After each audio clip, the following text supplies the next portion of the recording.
Whakalofalahi atu, ko auku Koni-Leigh Liuvaie. Koko Liani Liuvaie. Katiana Liuvaie. Tell me one thing you know about Niue. We have a lot of coconut trees, and people climb up them to get some coconuts so that they can eat it or drink it. What color is the Niuean flag? White, yellow, blue. Who could count to 10 in Niuean? Tiana? Liani? Taha, ua, telu, fa, lima, enam, tujuh, lapan, lima, sepuluh. Koni-Leigh? Taha, ua, tulu, fa, lima, ono, fitu, valu, iwa, honga, fulu. Can somebody say the Niuean vowels? A, E, I, O, U.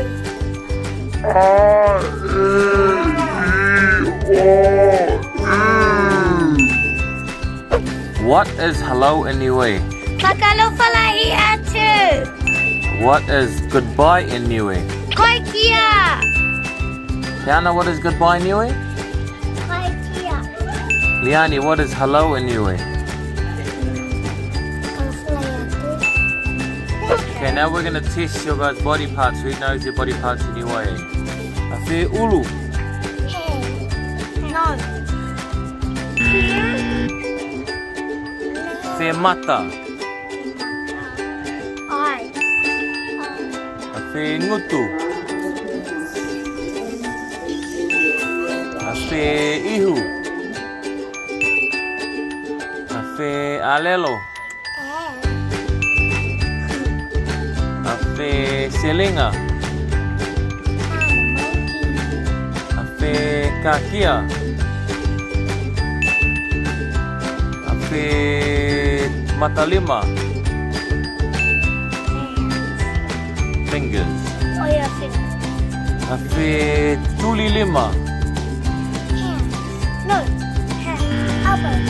Elbow, tuli lima. I got mine. Awhi toke ua. Here.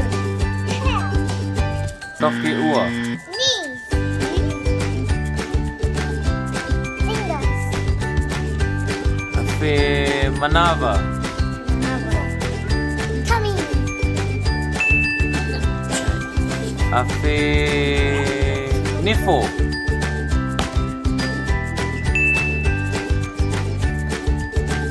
Awhi hui. Hui. Knee. Foot. Hui. Foot. Mali mali. Smile. Smile. Gonna have some snacks now. Before we eat, we're gonna do a liongi kai. Taha ua. Yesu Fakaue ke tau mena kaine. Amen. Thank you for watching. I hope you learned something new about Niue.